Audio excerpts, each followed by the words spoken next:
Assalamu alaikum. On va corriger l'exercice 4 de la session principale 2019. Alors ça c'est l'énoncé de l'exercice. La première question, on a la fonction f définie sur 0 plus infini par racine de 1 moins exponentielle moins x. Montrer que f possède une fonction réciproque g définie sur 0, 1. C'est-à-dire montrer que f réalise une projection de 0 plus infini sur 0, 1. Pour que f réalise une projection, elle doit être continue et strictement monotone. Donc, on doit avoir deux conditions. F doit être continue et strictement monotone, c'est-à-dire croissante ou décroissante, sur 0 plus infini, pour que f doit avoir une fonction réciproque. Alors, on commence par calculer f' de x. F est continu et dérivable sur 0 plus infini. Et f' de x égale 1 moins exponentielle moins x' sur 2 fois racine de 1 moins exponentielle moins x. On a la formule. La racine de f', c'est f' sur 2 racines de f. C'est ça qu'on a appliqué ici. Et que exponentielle u de x', c'est u' de x fois exponentielle u de x. On va avoir alors cette dérivée qui est exponentielle moins x sur 2 fois racine de exponentielle moins x. C'est toujours positif. Exponentielle est toujours positive. Racine est toujours positive. Alors f' de x est supérieur à 0. Donc f est strictement croissante et continue. Alors elle réalise une projection. D'où f est continue et strictement croissante sur 0 plus infini. Donc elle réalise une projection de 0 plus infini sur l'image de 0 plus infini. F de 0 c'est égal à racine de 1 moins 1, donc c'est 0, et limite en plus infini de f de x. Limite lorsque x tend vers plus infini de f de x.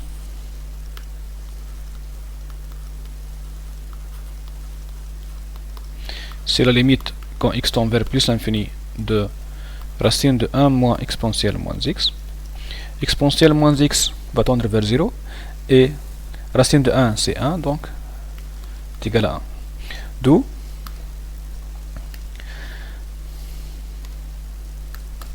égal à 0,1. Donc f admet une fonction réciproque g définie sur 0,1. Ça c'est la première question. Les deux conditions donc, soit f, pour que f admet une fonction réciproque, il faut qu'elle soit strictement monotone et continue sur cet intervalle. Maintenant, la question B. Pour tout x appartient à 0,1, montrer que g de x égale à moins L1 de 1 moins x carré.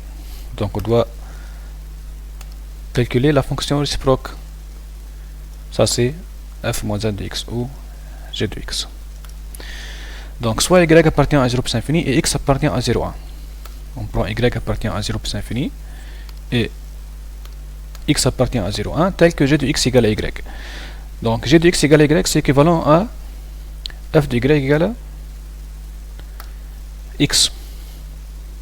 On remplace y dans f et on doit exprimer y en fonction de x. Donc racine de 1 moins exponentielle moins y égale à x. Pour enlever la racine, on lève au carré. Et après, exponentielle moins y doit être égal à 1 moins x carré. On applique le logarithme de deux côtés. On doit avoir moins y égale à ln de 1 moins x carré, et par suite y égale à moins ln de 1 moins x carré. Ça c'est la fonction réciproque de f. Ça c'est la fonction g. Donc la réciproque de f, g de x est égal à moins ln de 1 moins x carré. Ça c'est la fonction réciproque de f. Ça c'est la question B. Maintenant la question C. Montrer que l'équation g de x égale à x admet une solution alpha sur 0,708. Donc l'équation g de x égale à x c'est équivalente à g de x moins x égale à 0. Donc on doit poser la fonction h de x égale à g de x moins x. Alors g de x égale x équivalente à g de x moins x égale à 0, soit la fonction h de x égale g de x moins x. Donc lorsque h égale à 0, alors g de x égale à x. La fonction h est définie sur 0, 1. Pour que h admet une solution entre 0 et 1, il faut que h soit continue sur 0, 1 et qu'elle change de signe. Maintenant, on doit montrer que alpha appartient à 0,7, 0,8. Il faut que le produit des images de 0,7 et 0,8 soit négatif. h est continu sur 0,1. Le produit de h de 0,7 et h de 0,8 égale à moins 0,059, qui est inférieur à 0. D'où l'équation h de x égale à 0, qui est équivalente à g de x égale à x, admet une solution alpha dans 0,7, 0,8. Donc, la première condition que h soit continu et que le produit de deux images soit négatif. Alors h admet une solution alpha dans 0,7, 0,8. Ça c'est la question C. Maintenant on passe à la question D, qui est la construction de la courbe. Alors on doit construire la courbe C, la droite delta d'équation y égale à x, le point A alpha f de alpha qui est alpha, et la courbe C'. Ça c'est la première partie de la courbe. On a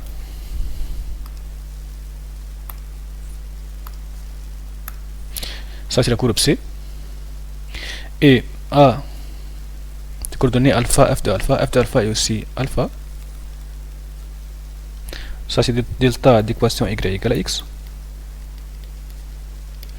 Donc la courbe C' doit être symétrique à la courbe C par rapport à l'axe delta y égale à x. Donc ça sera la courbe C', et ça c'est l'image finale des deux courbes. Donc la courbe C' est symétrique à la courbe C par rapport à l'axe delta y égale à x. Ça c'est la question D. Maintenant la deuxième question. Soit phi, la fonction définie sur 0,1 par phi de x égale l'intégrale entre 0 de g de x de f de t dt. Ça c'est la fonction phi. Montrer que phi est dérivable sur 0,1. Pour montrer que phi est dérivable sur 0,1, d'abord on doit montrer que la fonction g est dérivable sur 0,1 et que l'image de 0,1 par la fonction g doit être inclus dans le domaine de continuité de f. Donc il faut que g soit dérivable sur 0,1 et que l'image de 0,1 par g doit être inclus dans le domaine de continuité de f. Donc on commence. Fonction f est continue sur 0 plus infini, ça c'est le domaine de continuité de f. G est dérivable sur 0,1. L'image de 0,1 par g c'est 0 plus infini, qui est le domaine de continuité de f. D'où la fonction phi est dérivable sur 0,1. Donc les deux conditions sont bien vérifiées. Alors la fonction phi est dérivable sur 0,1. On a dit que g doit être dérivable sur 0,1, que l'image de 0,1 par g est inclus dans le domaine de continuité de f. Et on aura phi est dérivable sur 0,1. Maintenant, quelle est la dérivée de phi? C'est g' de x fois f de g de x. Et phi' de x, c'est g' de x fois f de g de x. C'est une formule pour la dérivée de cette fonction. Maintenant, g' de x, c'est 2x sur 1 moins x carré fois f de g de x. On sait que f de g de x c'est x parce que g c'est la fonction réciproque de f. C'est comme f moins 1. Donc f de g de x c'est x. Et g' de x, on sait que 2x sur 1 moins x carré. Alors, phi' de x égale à 2x carré sur 1 moins x carré. Ça c'est la question A. Maintenant la question B.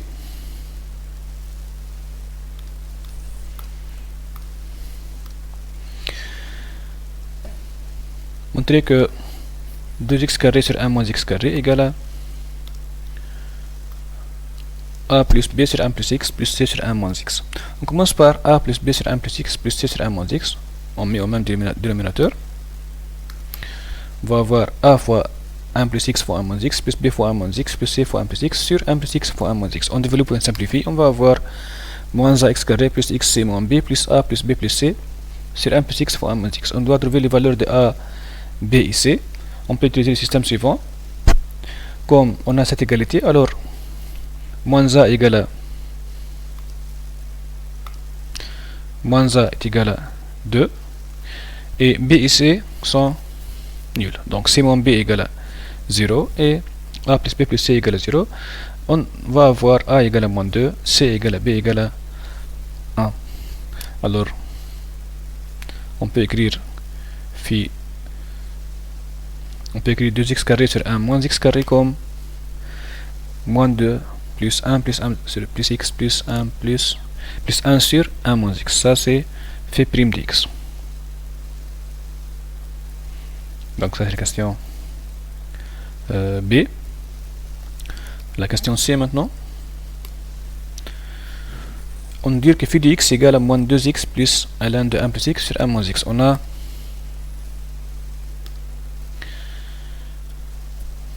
phi prime de x égale à 2x carré sur 1 moins x carré. Et on a montré que 2x carré sur 1 moins x carré égale à a plus b sur 1 plus x plus c sur 1 moins x. Donc on a l'expression de phi prime de x. Pour trouver l'expression de phi de x, on doit calculer la primitive de phi de x. Donc on utilise l'expression. On a phi prime de x égale à moins 2 plus 1 sur 1 plus x plus 1 sur 1 moins x. Donc phi de x c'est la primitive de tout ça. Donc on va avoir phi de x égale, la primitive de moins 2 c'est moins 2x, la primitive de 1 sur 1 plus x c'est ln de 1 plus x, et la primitive de 1 sur 1 moins x c'est ln de 1 moins x. On sait que ln de a moins ln de b c'est ln de a sur b. La formule ln de a moins ln de b c'est la même chose que ln de a sur b.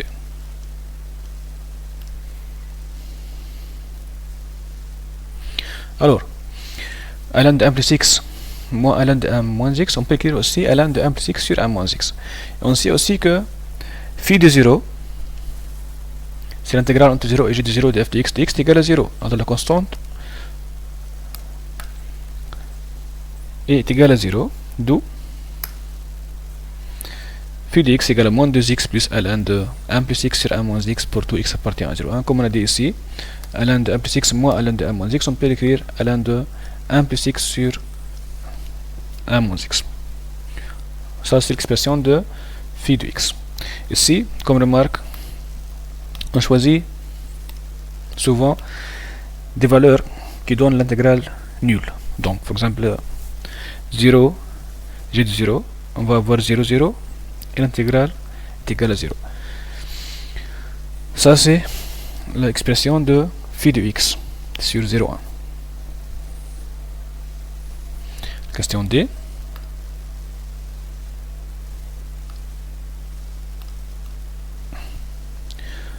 On désigne par A l'aire de la région de plan limitée par. Donc A est l'aire de la région des plans située entre les courbes C et C', la courbe de F et la courbe de G, et les droites d'équation x égale à 0, x égale à alpha. On doit montrer que ça, c'est l'expression de l'aire. Alors, on commence par l'expression de l'aire. L'aire, c'est l'intégrale entre 0 et alpha de la valeur absolue de f de x moins g de x dx fois l'unité d'aire. Par raison de symétrie, ici, on voit la courbe de f et la courbe de g. L'aire, c'est cette partie, c'est toute cette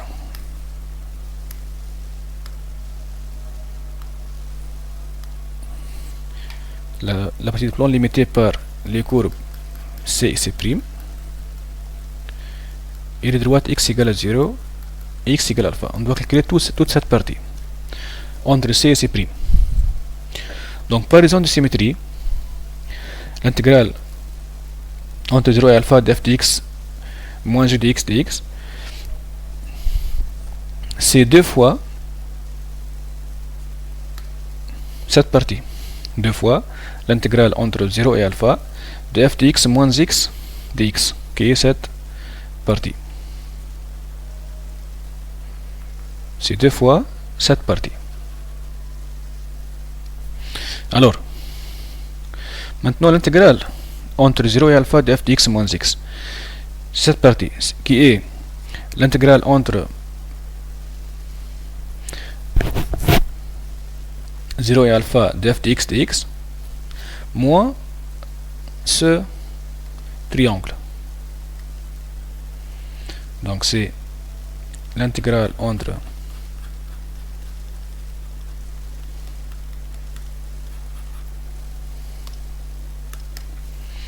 deux fois l'intégrale entre 0 et alpha de f de x dx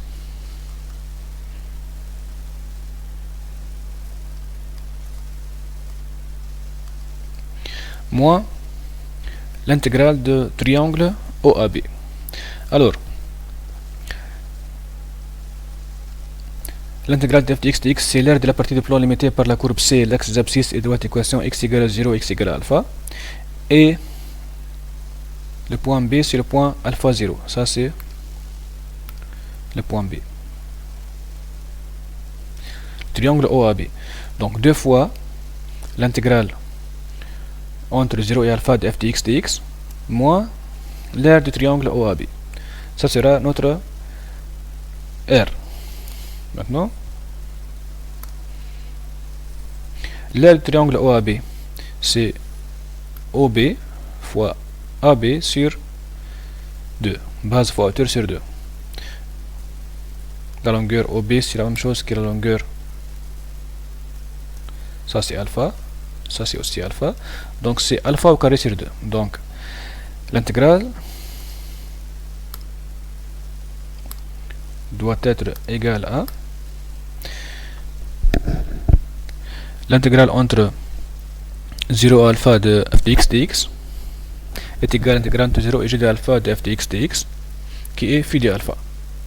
Donc ici on sait que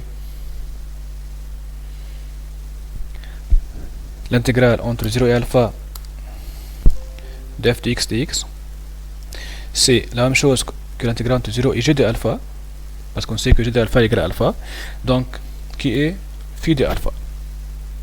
Alors on va avoir a égale l'intégrale 2 fois phi de a moins alpha au carré sur 2. Ça sera notre intégrale. On passe à la question suivante.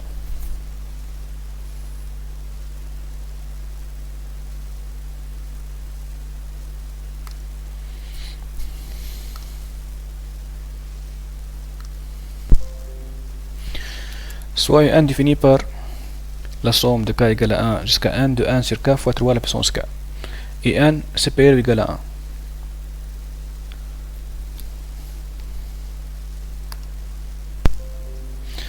Donc ça c'est la somme Sn de t.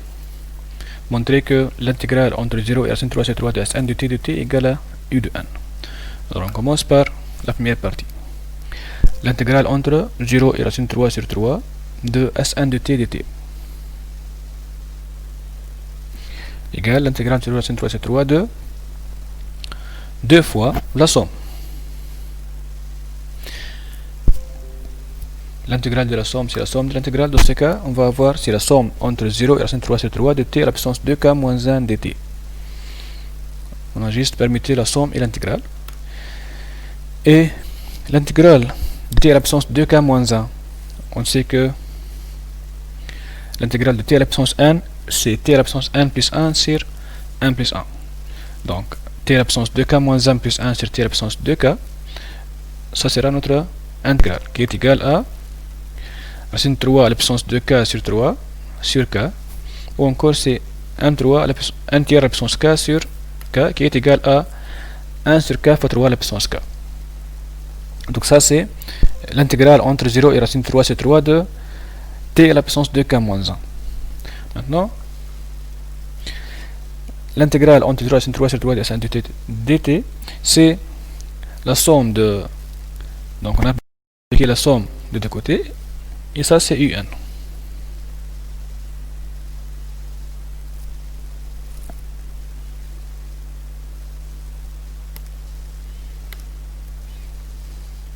On a montré que la somme, l'intégrale est égale à un.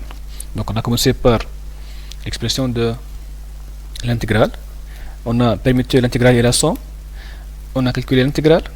La formule de la primitive de Tn, c'est t à la puissance n plus 1 sur n plus 1 sur n plus 1.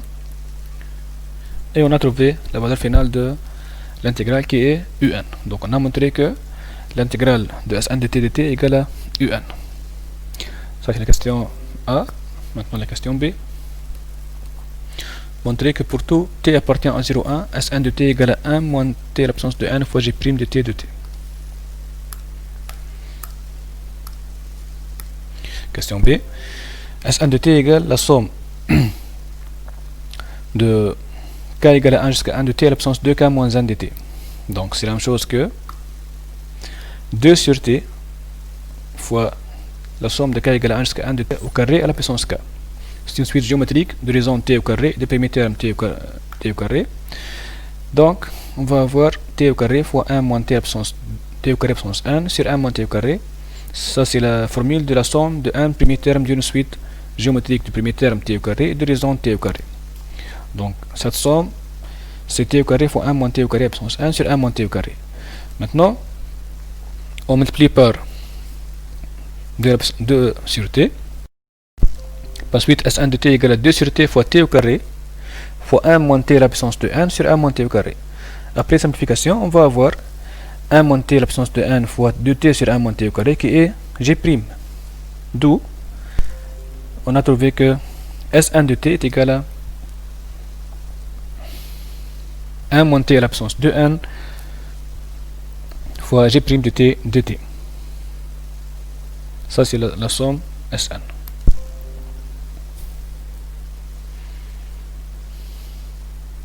Et on multiplie par g' de t, sachant que g' de x supérieur ou égal à 0 pour tout x appartient à 0, 1. Donc ça c'est la question C. Maintenant la question D, on commence par cette inégalité.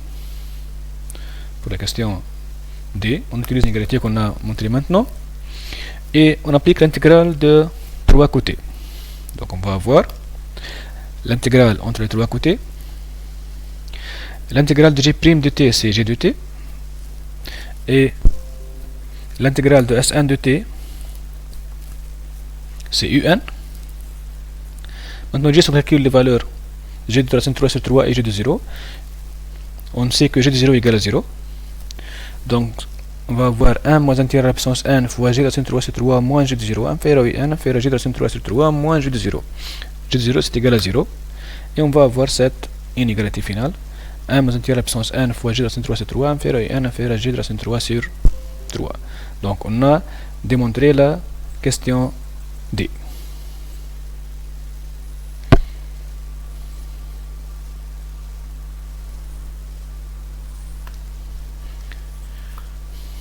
Question 4. Montrer maintenant que la suite UN est convergente et déterminer sa limite. On a démontrer cette inégalité. 1 moins 1 tiers à la puissance n fois g de racine 3 sur 3 inférieur à 1 inférieur à g de racine 3 sur 3. La limite quand n tombe vers plus infini de 1 moins 1 tiers à la puissance n, c'est égal à 0. C'est égal à 1. Parce que la limite de 1 tiers à la puissance n est égale à 0. D'où limite de 1 moins 1 tiers à la puissance n fois g de racine 3 est égale à g de racine 3 sur 3. Donc on a la même limite de deux côtés. Ça va nous donner que la suite UN est convergente vers cette même limite. D'où la suite UN converge vers ln de 3,5 qui est g de racine 3 sur 3. Comme ça, on a montré que la suite UN est convergente et la limite de la suite UN est g de racine 3 sur 3 qui est ln de 3,5. Alors comme ça on a fini l'exercice, j'espère que vous avez bien compris et à la séance prochaine Inch'Allah.